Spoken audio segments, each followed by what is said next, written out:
Here's this week's challenge. You have to decide when I start narrating or doing a voiceover whether or not that voiceover was done in AI. Doing what you love is like diving headfirst into a pool of glitter and rainbows, where the water is made of pure joy and the lifeguards are your wildest dreams.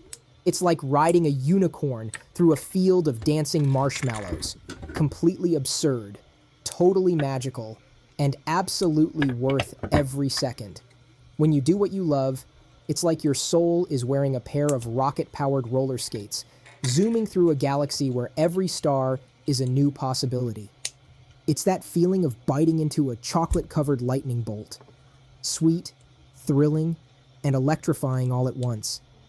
Imagine you're a penguin in a tuxedo at a beach party, sliding down sand dunes just because it feels right. That's what it's like to do what you love. It doesn't have to make sense to anyone else, because it makes perfect sense to you. It's a flamingo on rollerblades, completely out of the ordinary, but absolutely in its element. Doing what you love turns every day into an adventure, where the mundane becomes extraordinary and the weird becomes wonderful. It's like juggling flaming pineapples on a unicycle, wildly challenging yet unbelievably satisfying. So go ahead, dive into your glitter pool, ride that unicorn, and juggle those flaming pineapples. Do what you love, and let the world marvel at your wacky, wonderful brilliance. Mom just wrote a letter to Jedi. Well, she didn't just, but it just arrived, and she looked at it, and since we just picked up new Star Wars school supplies, notebooks and pens, because at some point in the future... Because what? Here's why.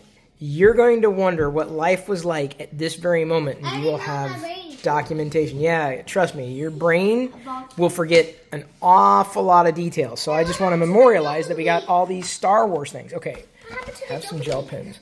The dopamine? The joke of the week. Oh, the joke of the week?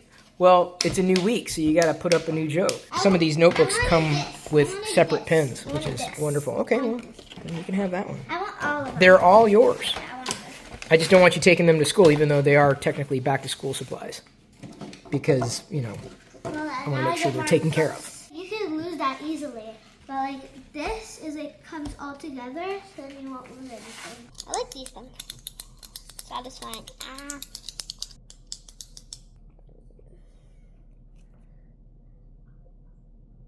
Oh, dang it.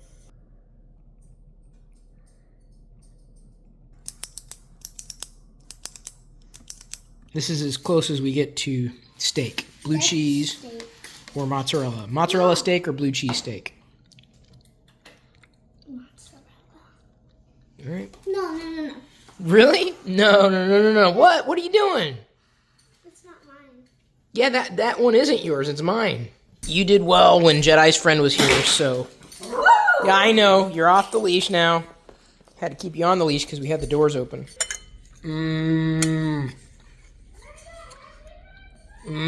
So good. You left your water bottle.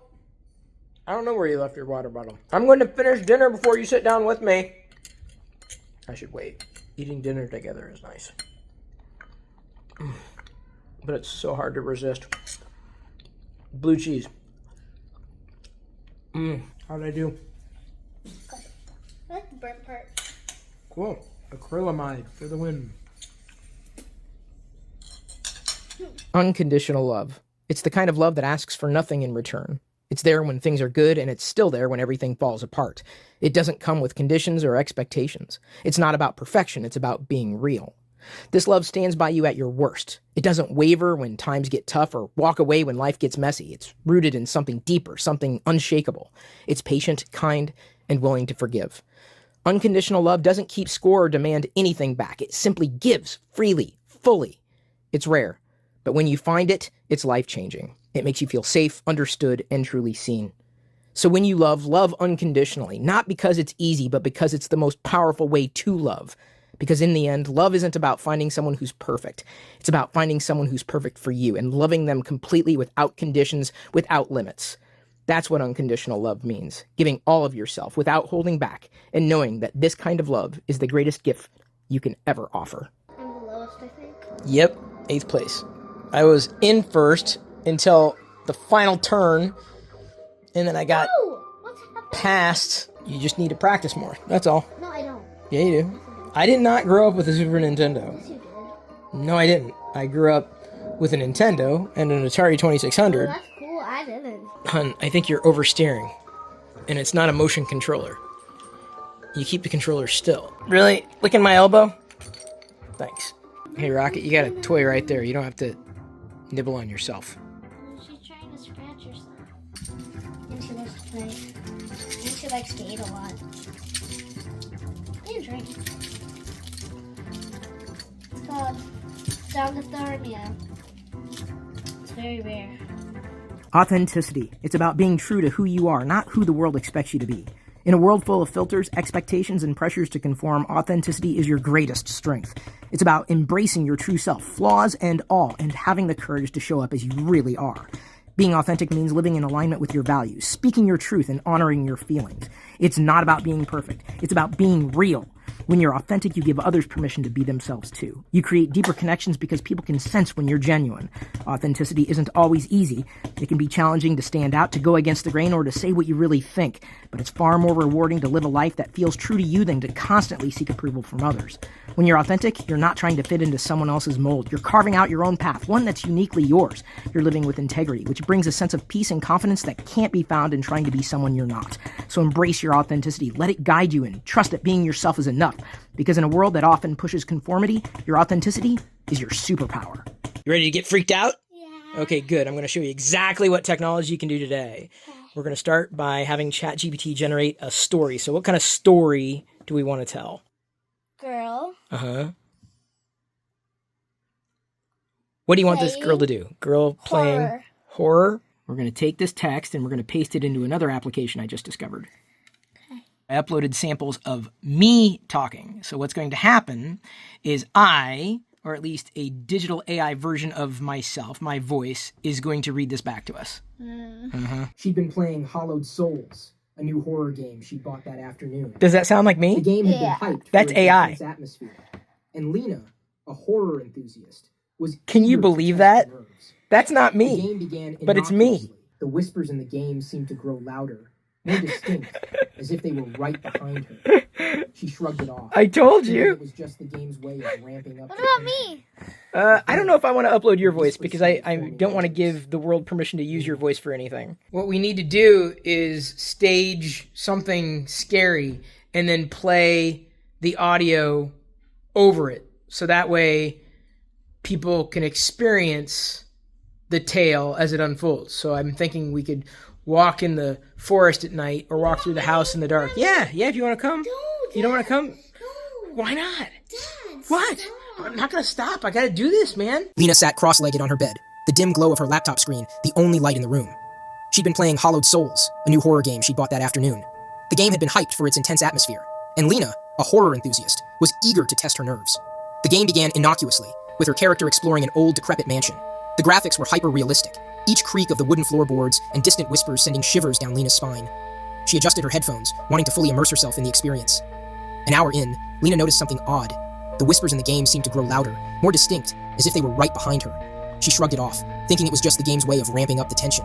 But then, the whispers started forming words. Lena. Lena. She froze, her heart pounding. The game couldn't possibly know her name. She paused the game and glanced around her room, half expecting to see someone there. But she was alone, just as she'd been all night. Taking a deep breath, Lena resumed playing. She guided her character down a narrow hallway, the game's atmosphere becoming increasingly oppressive. Shadows flickered on the walls, and the whispers returned, this time louder. Come closer, Lena. The voice was different now, deeper, more menacing. Lena's fingers trembled on the keyboard, but she continued. She was determined to see this through, despite the growing unease gnawing at her. Suddenly, the game's screen flickered, and her character's reflection in an old mirror appeared distorted, the face twisted into a grotesque grin. Lena gasped, leaning closer to the screen. The distorted reflection whispered again, "Don't you want to see what's really here?" The game froze, and the screen went black. Lena tried to reboot it, but her laptop wouldn't respond. Frustrated, she reached for her phone to check the time, but it was dead too. The room felt colder now, and the darkness seemed thicker, almost tangible. A soft creak echoed from the hallway outside her room. Lena's heart raced. It had to be the game getting into her head, but she couldn't shake the feeling of being watched. She stood up, every instinct screaming at her to leave the room, but curiosity won out. She opened her bedroom door, peering into the dimly lit hallway. It was empty. Just as she was about to close the door, a shadow darted across her peripheral vision. Lena's breath hitched. She slowly backed into her room, her hand fumbling for the light switch. The whispers returned, now clear and taunting. "You shouldn't have opened that door, Lena." Before she could react, a cold hand grabbed her wrist from the darkness. She screamed, stumbling backward and yanking her arm free, but when she turned around, the room was empty, save for the faint echo of her own scream. The laptop screen flickered back to life, displaying the distorted reflection once more, its grin wider, its eyes locked onto hers. The whispers enveloped her, drowning out all rational thought. Lena's world spiraled into darkness as she realized, too late, that the game was far from over. I spotted this phantom that we're getting. Okay, but I'm not buying it. What? Yeah. I'll pay you back. Yeah, you better pay me back because Haunted Apple? Do you just want to try it because it's Beetlejuice? Yeah. Now that you've seen the movie? Violet Crumble from Australia. Wow. Even more impressive, it was on sale for 35 cents. 35 cents. That's the reason we got it, not because it was a snack from Australia. Yeah, I miss Vegemite. I did. I love Vegemite. Me too. So good. I wanted to try it with toast.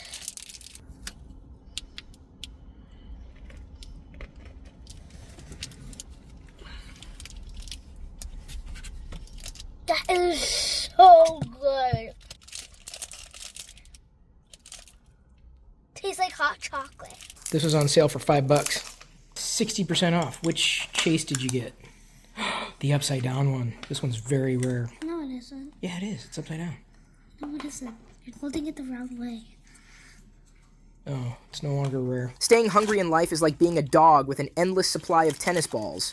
Just when you think you fetched the best one, another one bounces out of nowhere, and you're off, tail wagging, ready for the chase. To keep grabbing those bouncing opportunities, you've got to stay hungry, always ready to sprint after the next one. Imagine you're a squirrel in a park full of acorns, but these acorns are always rolling away, just out of reach. You could settle for the few you've gathered, but staying hungry means you're darting up trees, leaping across branches, and doing parkour off benches to get every last one. It's like being a pizza delivery driver in a neighborhood where the houses keep moving around like in a game of Tetris. Just when you think you've delivered the last slice, another order pops up on a house that wasn't there a minute ago. Staying hungry means you're always ready to hit the gas, slice in hand, determined to deliver every cheesy bite. This kind of hunger isn't about being greedy. It's about being endlessly curious. It's like being a cat in a house full of laser pointers. You could catch one dot, but where's the fun in that when there's a dozen more zipping around? The thrill is in the chase, in knowing there's always another red dot to pounce on. So keep that hunger alive, like a hamster on a wheel that powers a disco ball. Because why just run when you can run in style? Let it drive you to go after every opportunity, to tackle each new challenge with gusto, and to live life like a never-ending game of whack-a-mole, where every victory makes you hungry for the next. You may have seen a few of my shorter shorts, not the ones that I wear, but the video shorts where I highlight new pickups, mostly Star Wars stuff, but then give some kind of motivational or inspirational quote at the same time. I'm thinking of doing something similar, although when I showcase, it would probably be more things at a time around, a particular script or a theme. So for example, I've recently picked up a whole bunch of new Doorables sets, and I would basically show them on camera and then have the narration over it, under it. Well, they call it a voiceover, so I guess over it. And I'm thinking about theming that motivational or inspirational bit, something around the idea of small things really being large. You know what I'm saying? So I'm experimenting. I'm being creative, and I'm enjoying the process. I'm also enjoying the Star Wars Doorables. The smallest things in life can often spark the biggest surprises, like a single jelly bean that sets off an avalanche of candy in a vending machine. It might seem trivial at first, but that tiny treat can turn a snack break into a full-blown sugar explosion. Imagine you're a quirky scientist whose experiment with a rubber band creates a trampoline effect that sends your office chair bouncing around like a circus ride. Suddenly, your workspace turns into a high-flying amusement park. Or think of one little drop of ink that spills and magically spreads across your paper, transforming a simple doodle into an elaborate accidental masterpiece. Picture putting a single quirky sticker on your laptop. It might seem insignificant, but it could start a trend among your friends, turning everyone's devices into a collection of eccentric decorations. Small actions can lead to hilarious, unexpected, and delightful results, turning routine moments into extraordinary adventures. So, embrace the magic of the little things. They're like the secret spark that makes everyday life an exciting spectacle. Since Jedi's been watching Garfield ever since I can remember, I finally found a couple of decent Garfield models to make. One of them snapped in a spot. Can you tell where and which one? Glued the piece back on, and now you wouldn't know where unless you know where. Mondays. But I'm not recording this on a Monday. I'm doing it on a Thursday. Shh, don't tell Garfield. I didn't realize I ordered the sampler pack of mushroom jerky. I mean, I ordered more mushroom jerky, but I thought I was getting a different array. Still, not disappointed. The hardest part of having this right now is sticking to just one bag a day, so I'm starting with teriyaki. Sometimes in life, we all need a little support. And that's not just okay. It's essential. Imagine you're trying to carry a stack of wobbly pancakes the size of a skyscraper. Sure, you could try to balance them on your own, but wouldn't it be easier to have someone hold the syrup while you focus on not toppling over? We often think that asking for help is like admitting you can't handle the circus act that is life, but even the best tightrope walkers use a safety net. It's like trying to move a couch up a spiral staircase. You might eventually get it up there with enough grunting and awkward maneuvering, but wouldn't it be way smoother if a friend grabbed the other end? Plus, you'd avoid getting stuck halfway and having to awkwardly climb over it. Life can throw some pretty wild curveballs, like a kangaroo in a shopping cart careening downhill, and no one expects you to handle that solo. Reaching out for help isn't waving the white flag. It's just recognizing that even superheroes call in backup when things get tricky. Batman's got Robin, right? So next time you're feeling overwhelmed, remember, asking for help doesn't mean you're dropping the ball. It's more like passing the ball to a teammate who's ready to help you score, because even the best jugglers sometimes need someone to catch that extra pineapple when things get crazy. Lydia Dietz turned out well. From Beetlejuice. Printed this. Didn't take more than a few hours. Yeah. Got something in this box that, so long as I can open it, I'll be able to show you. Do I open it like that? No, that's really sticky. How does it open? Ow, open, ow, ow. That way, ow. So I take my fingerprints off. There we go. Yeah. I no longer have fingerprints on my left hand. It's the Google Pixel 9 Pro XL. And I've been thinking about how to unbox this, tying into the stuff that I've been doing lately. And the way I do it may end up pissing a lot of people off, but I'm going to try because, you know, there's no point in not trying, in being creative. No plastic, all paper. I'm not a reviewer, obviously, but why do I keep putting it next to my mouth, man? I don't even know where this has been. I don't even know where I've been. And I took a shower today. Being yourself is like being a roller skating octopus at a dance party. Everyone else might be grooving on 2 legs, but you've got 8, and you're spinning circles around the crowd with style only you can pull off. Why play it safe when you can glide through life, leaving a trail of awestruck onlookers? Imagine you're a glow-in-the-dark pineapple in a fruit salad of regular fruits. You could dim your light and blend in with the apples and grapes, but where's the fun in that? You've got that electric glow that makes the whole salad pop, and everyone's secretly thinking, I wish I could shine like that. Or picture yourself as a flying fish at a bird convention. You might not fit in at first glance, but you've got the best of both worlds. You can swim with the fish and soar with the birds, bringing a unique perspective that makes everyone stop and stare, wondering how you pull it off. Even if you're a rainbow-colored giraffe in a field of regular brown ones, don't try to hide those vibrant spots. Your Technicolor pattern isn't just different, it's dazzling. The other giraffes might be puzzled, but they can't help but admire your fearless flair. So, be the roller skating octopus, the glowing pineapple, the flying fish. The world needs your wild, your wonderful, and your one-of-a-kind self, because when you fully embrace who you are, you turn the ordinary into something magical and unforgettable. Why did we come to the beach on one of the more overcast days of summer? Yeah, neither do I. Here, Dad. What? Try this. I'm not gonna try that. Try it. Okay, fine. It's really gritty. Ugh. Yeah, I don't like that at all. Although, I will say, tastes better than black licorice and candy corn. Or, I'll finish what I'm eating right now. We're just gonna bury you. No! Stop. No.